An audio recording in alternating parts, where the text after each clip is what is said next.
Please. Hello again, everybody. So welcome Robb and Michele and Reina and Jonas, singer. The question for anybody who has ever had an idea percolating in their brain, they wanted to start a business, there's always the question of timing.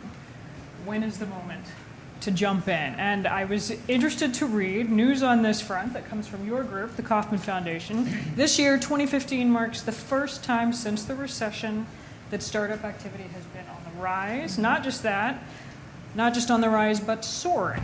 According to the data that y'all found, we're apparently living through the biggest upswing in the last 20 years for new companies and new products. It prompted Time magazine to run a story recently asking, is now the perfect moment to bring your $1 million idea to market? So I want to launch us on that note and hear from you first, Michele, and then I'll flip it to you, Robb. Is this the moment? Is this a golden hour if you want to start a business? Because the data is actually kind of complicated. It is kind of complicated. It's interesting because, to your point, we are seeing a significant trend finally coming up after, the great kind of last several years that we've had. So I say yes, it is a great time.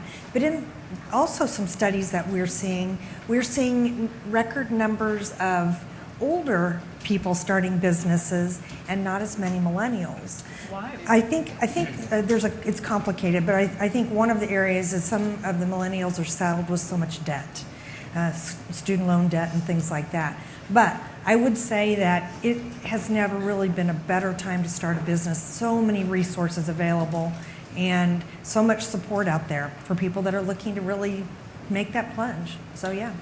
Robb, let me let you jump in here because I know you work with businesses across the country with revenues of $5 million and below. Is that? That's right. And you were telling me right before we came on that the picture's actually pretty complicated if you're trying to figure out, is this a good time to set I'm trying to up understand why you looked at me when you said older people. All right. It's interesting because we do a small business owner survey a couple of times a year, and the one that came out last month, anything related to confidence, hiring, expectations for their own business, confidence in local, national economies, the confidence was markedly improved over a year ago. So much so that I think almost our survey is somewhat of an outlier relative to some of the other stuff we've seen.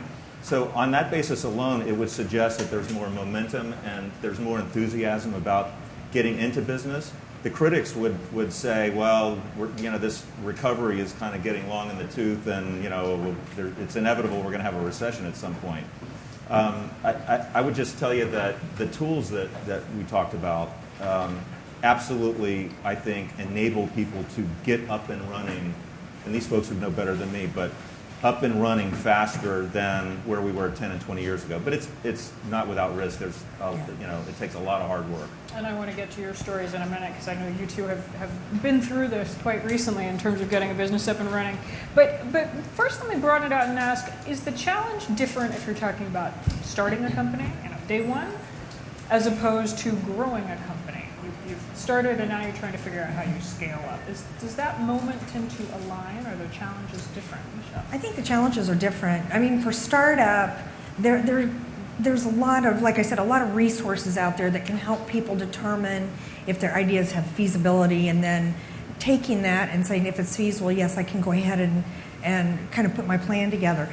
We see more businesses fail at the growth phase because so many things have to happen all at once with the people, getting the right team and the right mix and the inventory and this infrastructure that and I want to also add, so many entrepreneurs, when they start, they're going it alone.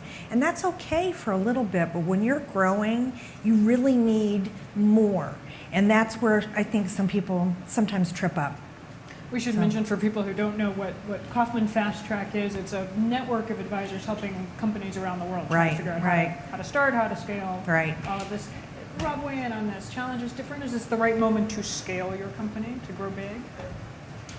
We're going off the script a little bit. Jonas and I had such a great conversation in advance of being out here, and I asked him, so do you want to be the biggest, the best, kind of what motivates you? And it's interesting, what little I know of the company in 10 minutes and reading about what they've done. They've had great success early on, but I think it'd be great to hear from him how he's thinking about at this juncture in the business. Like what are the things you look for and kind of what are the variables you're considering? Well, and before we do that, let me just make sure everybody knows what you do and how you started. I mean, if I can boil your story down to the essence, as I understand it, you were out there a few years ago. You didn't have a job. The recession was bad. You tried to figure out what to do, and the solution was you and a buddy who knew how to cook thought, well, we'll start a restaurant. That is more or less correct. And the first exactly kitchen, right. as I read, was like about that big. At Blind Dog, our kitchen is small. Yeah, it's tiny. It's the size of me and Reina here.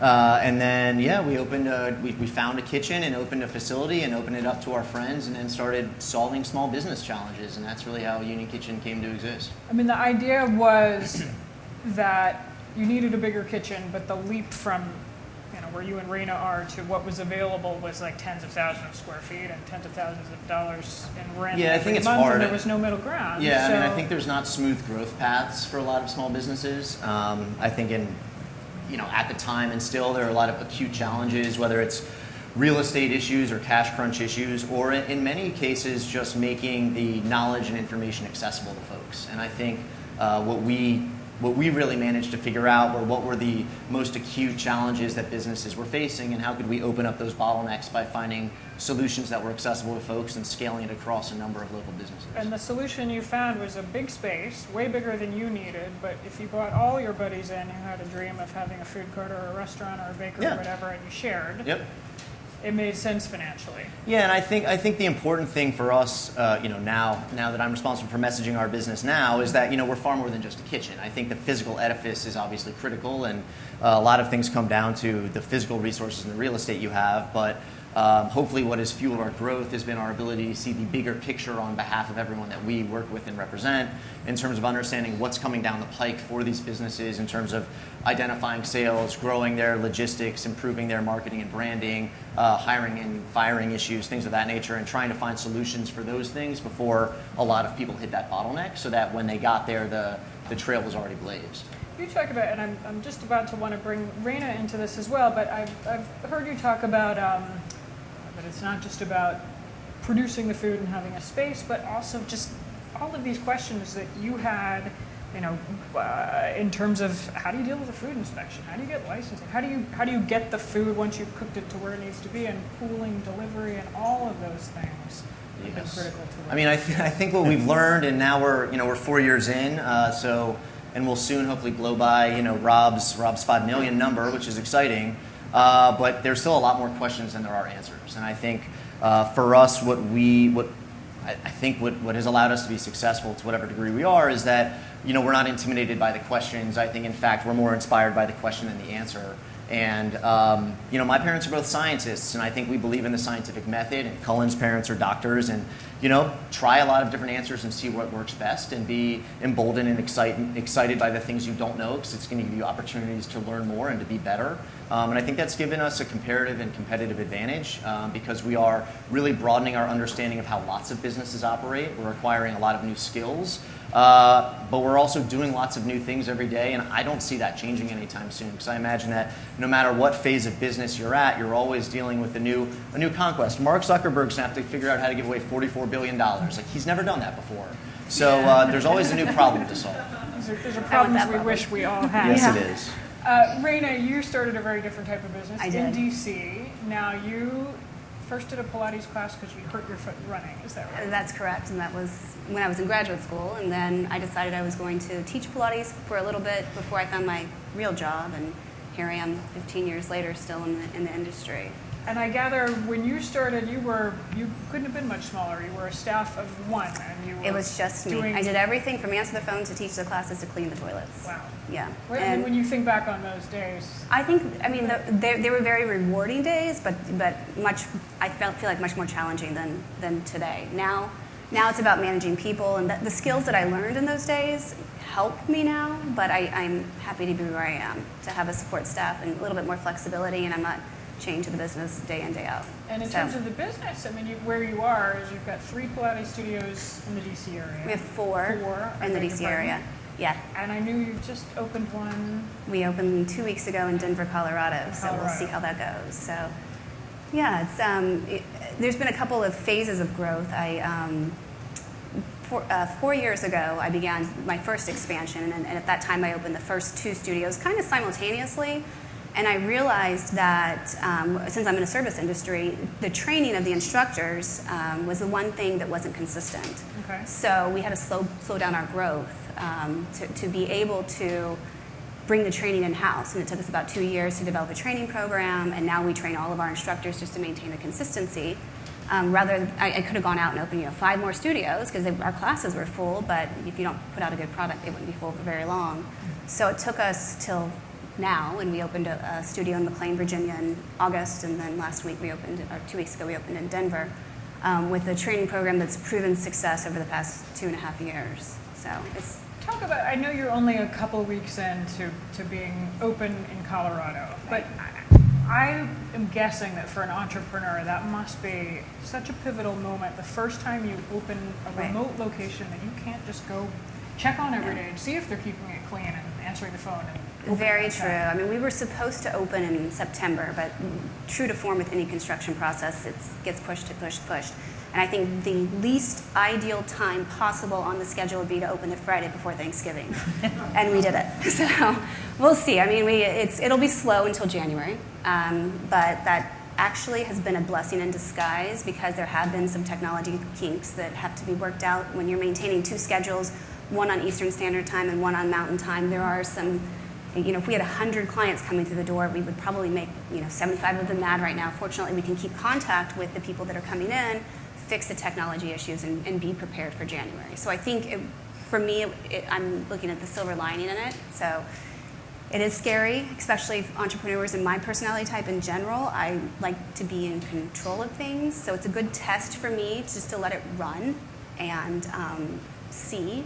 I started with my local studios, visiting them less and less last spring.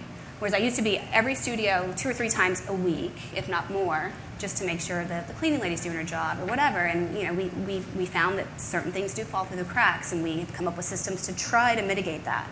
I mean, I'm sure there'll be issues that we haven't forecasted, but one of my studios, I intentionally took a 3-month break and I didn't even go to it to see if I could, Denver was already under construction in that process, so I don't know what I would have done if it had failed, but we have hopefully put some systems in place to make it so that we can predict issues. So it sounds like, you've got the challenge of trying to manage somewhere that you can't go see every day, trying to deal with time change issues, and just making sure when you say come at 1 that you're talking about the same 1 o'clock. Right. Technology issues. Jonas, how about for you? As you are a few years in, you've had a very successful start. You're about to pass the 5 million mark, you said. Congratulations. Let's hope. What challenges are kind of keeping you awake at night as you approach the next phase? You can all answer that question. Who wants to answer the question for me? Come on, guys. It's the most obvious one. What is it? Money? Staff? Pay the Yeah, bills. money. Come on, man. It's cash. It's cash. It's the only thing. It's not the only thing. It is the thing. A lot of problems can be solved with money. You can't buy love, but you can buy pretty much everything else. And it's cash. Coughlin and I are still in every business every day. We're there all the time. We're very annoying. I'm sure our staff would love to see us a lot less. But I feel like, I think we feel very in control of the business. I agree with Reina. I think the challenges when we first started anything were much harder, and I think we've even gotten better at starting things. But yeah, it really becomes a financial concern. I think for businesses like ours to grow, there's a constant need for capital. And that capital ranges from the physical edifice you're building to the information technology systems that you need, which in our business has really become an acute issue, to being able to pay people more money. And those for us become really the 3 primary concerns: capital to grow, capital to improve operations, and paying people enough money that they'll stick with you and want to be a part of your organization for a long time. And so I think in the small business environment, you opened up asking, like, when's the time to start, when's the time to grow? And the answer, if you talk to any entrepreneur, is now. And if they say a different answer, then they're probably not an entrepreneur, honestly, because I don't think we looked at the macroeconomic environment when we opened the business. We thought, we're good at this, we're going to go make it happen.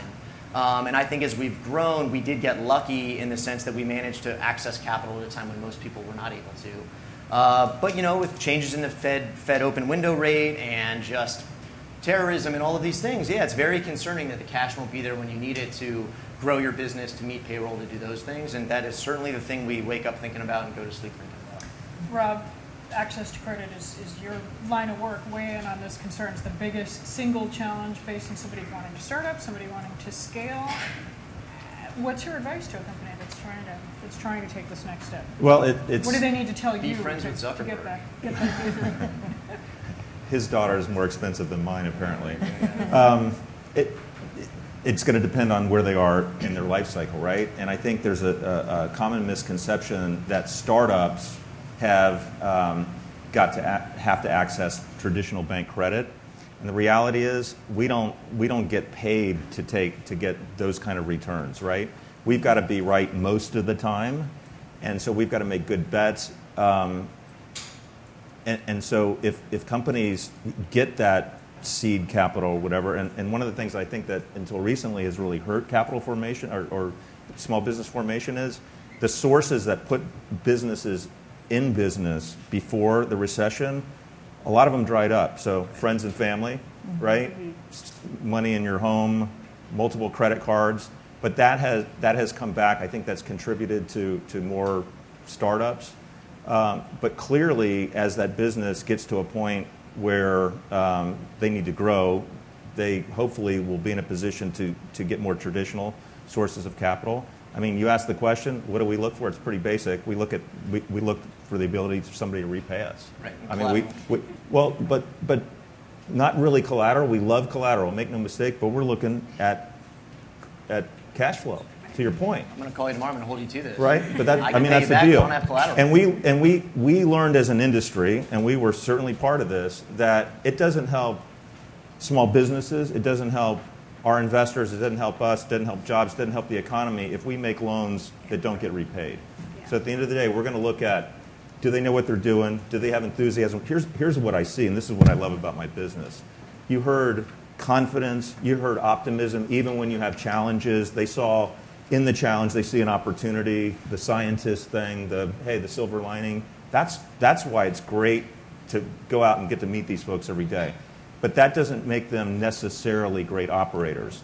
So obviously, we need to understand what the plan is, and do they have a good business plan? Are their customers paying them back so we can get repaid? I mean, it's all that stuff. Do you have good stories about somebody who's really surprised you? They came in and they just had the greatest business plan ever, and it completely flopped. Or the reverse, somebody who you thought, who would lend him All money? the time. And they got And money from somewhere, and now they're Mark Zuckerberg or whoever. That doesn't happen that often, that example. But some of these small businesses really grow into something significant. A lot of them don't get real big, but they thrive. And we do a lot of business with a lot of small businesses. And when you put it together, it's a great part of our company. I want to add one other thing, and I'll be interested in your thoughts on this too, but we're hearing more and more, and this seems pretty obvious, but for some reason it's not always obvious. When entrepreneurs are looking at growing their companies, and they are going from being either a solo or a micro kind of business into something bigger, and they're bringing on people and teams, the cash is always really the issue. But I want to weigh in heavily on the team side, because more and more investors are telling us, you may have a great idea and it looks wonderful, but if I don't believe you can pull it off, if I don't see the talent around your table to pull it off, I'm not going to invest in this organization. And for a lot of entrepreneurs, it's like it's my brother-in-law and my cousin and my friend. We don't really care about that. Do you have the skills and the talent around your table to make it happen? It's an important point. What are each of your thoughts on, as strategy goes, do you go big as fast as you can all at once? I was interested in, Reina, when you said you opened two more or less at the same time. Yeah. Which sounds terrifying to me. It was, and it wasn't exactly planned, but I had gotten the staff and gotten the equipment, and construction delays once again. And I make all my employees sign non-compete, so not only could they not work for me because I didn't have enough classes for them to teach, but they couldn't work anywhere else. And these are 25-year-old girls who they're going to pay their rent with the Pilates money. So I found a quick solution, which ended up being my store down on Palisades, down at MacArthur in Arizona, and it took off, and it went like gangbusters, and allowed me to be able to really kind of finance the number 3, which was supposed to be number 2, But it then also showed me that once your staffing needs tripled, that's where the weakness in our organization was. Where I had a growth plan of opening a studio every 6 months, I stopped, and I didn't open one for 2 years because you can't be 3 places at the same time. You can only be one place and maybe split your day in half, but trying to go to 3 just isn't feasible. So it helped me, you know. And the one thing with my financing background or the experiences I had is when I didn't realize it. One bank may tell you no, but another bank may tell you yes. And it took me 4 banks before I actually got a loan. And I was like, okay, you're telling me no, I'm going to go to the next one. I mean, I had to have the money. I had no choice. And I don't think anyone ever told me that. I just thought, well, if someone tells you no, then that means you can't have the money. Well, that's not always true. You just keep going. Find it. There's a way. Michele, what do you think of that? I mean, is that similar advice that if you get turned down, keep trying? Absolutely. And you know, the thing is, after that, it's really important to try and know to develop relationships. And having a relationship with your banker's key. We had an entrepreneur, a very brief story, who she had an opportunity to take on a really big job, consulting firm of sorts. And it was for a major engineering firm that was looking at a major expansion. She would have to have staffed up significantly in order to be able to support that. Because she had a long-term relationship with her banker, she went to the banker, told him the situation. He said, I know enough about you, I know enough about your business, and I know enough about this engineering firm that I feel like it's a safe bet. But had she not taken the time to build that relationship over the period of her business, she probably wouldn't have gotten that loan. So I do agree. I'm curious for the two of you who have recently started your own companies, whether you worry at all. I'm sure you worry about loss of control as you grow, that you can't micromanage everything the bigger you get. But I wonder if you also worry at all about loss of joy. And by that I mean, we were talking right before we came out about how in the cooking world, there are a lot of people who are able to have a very happy life. You open a cafe, you can run it, you can staff it the way you want, you control it, you put whatever you want on the menu, and it can be really fun. And then if you try to scale up and develop a Gordon Ramsay empire, it can become a lot more stressful, maybe a lot less fun. Do you weigh that at all in your decisions? I worry about that in the future. I mean, I think where we're at now is I think you grow to a point where, I think for me it's about a clarity of culture within our organization. And that, we have to put people first and systems have to be there to dictate how we execute our business, but it has to be fun to show up. You still have to be held accountable, but there really needs to be a strong culture within our business. And the business that we're in, with the amount of logistics and the small margins and the stressful times, it's easy to lose a sense of culture and joy in what you're doing. So I think we are very, very sensitive to that. I think to your guys' points, we both had athletic backgrounds and had been in positions of being on teams and leading teams, and I think every decision we ever make is really couched in the question of who is prepared to own this thing? And so a lot of the growth of our business has been fueled by unpaid interns who are now directors of departments for us because they just made us give them a job to the point where we open a new line of business, essentially. And so I think when we've had the people that are able to execute, it allows myself especially, but also Coughlin, to think more about the culture and to step out. And to be honest, I bet if you talk to most of our new employees, they have no idea what I do. They probably don't think I do anything. They probably think I'm just wandering around the office distracting people, because a lot of my job is trying to keep a jovial atmosphere and teamwork and cross communication, because so much of our business is based on these different silos of what we do, being able to connect and work effectively together and have each other's backs while they're also negotiating with each other. And so, I think now it's very fun, it's joyful, it's been really exciting to watch a team grow and to see the impact we can have for both our employees and our customers. But yeah, I think, for both of us, the goal was always to own a business, not for the business to own us. Mm-hmm. And so I think we think a lot about what's the workplace that I want to show up to as an employee of the company as well. And we have the loudest voices in dictating what that culture and that experience is like, and we're very sensitive to that. Your questions, let's open it up. We've got yes, ma'am, right here, and we'll have a mic to you. There we go. Thank you. My name is Rahma Rai. I run a social enterprise that brings high-quality shea products to the U.S. market, sourced from women's cooperatives in northern Ghana. And I'm going through exactly what you're talking about, Michele. Like, I've gone through the process of getting my first round of PE funding. I've gotten my products into Whole Foods Market. But now in this critical growth point, I'm having a lot of challenges. And I just want to hear from the two of you, like, how do you attract the right talent? How do you build that company culture as you're going from just, you doing everything to actually now building that right team? Because that's one of the biggest challenges I'm dealing with right now. Thank you.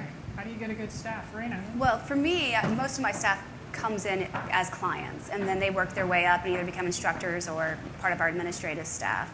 And I think really networking, and you said you were in the food industry as well, or? We sell our products through Whole Foods Market. Okay, yeah, so I would find people that are like-minded. I mean, who else shops at Whole Foods, and figure out and make connections in those worlds, and try to find people that would connect with your product. Because ultimately, in the beginning, when somebody works with you or works for you, you can't pay them what they can make by going to work for another company. You have to have somebody who believes in your product and believes in you, and the bigger vision and the long-term goal. And that's what, I struggle. I have a couple of girls who've left, some high-paying sales jobs to come and work for me, and they believe in it and created the culture, really making it so it's a fun place to go to work, because you don't necessarily get that out of corporate America. So you got to figure out what's missing and what you can offer them. Let me flip the question around. Or please, no. Just also one other thing, going from being the entrepreneur and then thinking about what is the kind of culture I want to infuse in my business. So you almost have to switch hats a little bit to think about yourself as a leader within that culture and think more intentionally about what you want to create as well. And I think that'll help you with the people as well. Jonas, how do you handle it, the reverse, when it all goes horribly wrong and you hire somebody who's just a really bad fit? Not a bad person, but just not the right guy for the job. You fire them eventually. We've done a lot of that. We talk a lot with our members about firing people. It's just the reality. I've been fired from a lot of jobs, so I've been on both sides of that. When you hire them, let them know that this is... When we hire people? Well, I'm saying when we work with our customers, our members who we're advising on running their small businesses, that's a big topic of conversation. It's not going to always go great.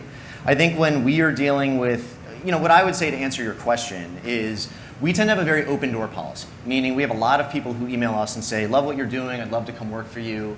And we respond and say, hey, we got free internships, I'm not going to pay you. I don't know how I feel about that, but we're not going to do it. But come on in. And we now, as I mentioned, have probably double-digit people who came in as unpaid interns and now have full-time salaries, are getting equity in our business, right? And so I think, one, we're opening our arms up, and then we're making them clean, and we're making them do the hard work. And if they earn it and they keep driving through and they keep showing up every morning, they want to be there. And frankly, they know they want to be there because they're not getting paid for it. So there's got to be a reason they're there. With people who are maybe underperforming, what we really do is we micromanage their time. More importantly than micromanaging their activities or anything else, we talk a lot about the basics, which are their time and their language, and that they're going to talk like we talk, and they're going to think like we think, and they're going to figure it out, and they're going to act with urgency in the way we act with urgency. And we're going to be in their calendar every day and making sure that they're using their time wisely. And if they're not, we're going to correct it quickly. And if that doesn't happen, then we're going to start escalating the situation to the point where they probably don't work for us anymore. And that's happened a number of times too. And the reality is that's always an unfortunate situation. It's one we treat with a lot of sensitivity, but it's also one we deal with quickly if need be. But I've learned that when you are struggling with an employee, everyone else on your team sees the exact same thing, and they're going to be happy that you, as a leader, were decisive and took action to dismiss that person. All right. And we have time for one more. I see this hand right here, this gentleman.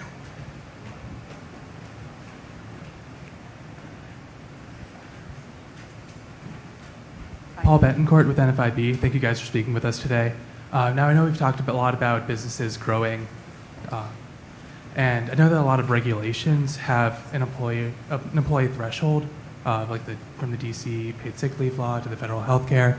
How do businesses, when they're growing, how do they take that into account and deal with those increased costs? There's, unhappily. Yeah, not easy. Yeah, there's one kind of industry that's come up out of this, and I'll give it to you guys to add to this, but I don't know if you guys are familiar with PEOs, but there are those industries that basically act as an outsourced human resource department. They do all your hiring and interviewing, and they carry the healthcare costs and things like that, and basically lease the employees back to you, if that makes sense. So I'm seeing more and more PEOs coming into existence because it becomes unaffordable when you're just at that threshold of 49 or 50, and you have all the regulations, but you don't have the infrastructure to really be able to support those. So I don't know if that's a complete answer, but I am seeing growth there. So we're actually on January 1st, we're launching our own PEO that will be for our business as well as for all the members we work with. And I think that for exactly those reasons. You know, a lot of folks don't see that coming down the road and they're left unprepared. Even if they do see them coming down the road, man, my primary job at this point is HR. And it is really time consuming. It is very expensive. And so I think the PEO is going to be a major game changer. I will say the other strategy that we've taken is offering people less money than they should make to start and giving them quick incremental raises to sort of have that psychological impact of them being valued and being rewarded, while also keeping our costs in a place where we can project what they're going to be and can keep them low enough, and try and sweeten our compensation deal with benefits, with perks, with equity in the business and things of that nature, so that essentially when all is said and done, when we have hit that threshold of being over 50 employees, we have considered what the full compensation package for everyone in the organization will be. And so that's been really effective of not worrying about what market salary is, but understanding that we are unique and we're going to pay people, frankly, as little as we can to come work for us, and then we'll give them raises over time when they earn it. I don't know if I'm getting really excited or really terrified about It's a little bit of both. Yeah, it's a little bit of both. But either way, thank you. And my thanks to all of the panel. Thank you very much. Thank you very much. Appreciate it. So, exit off this way.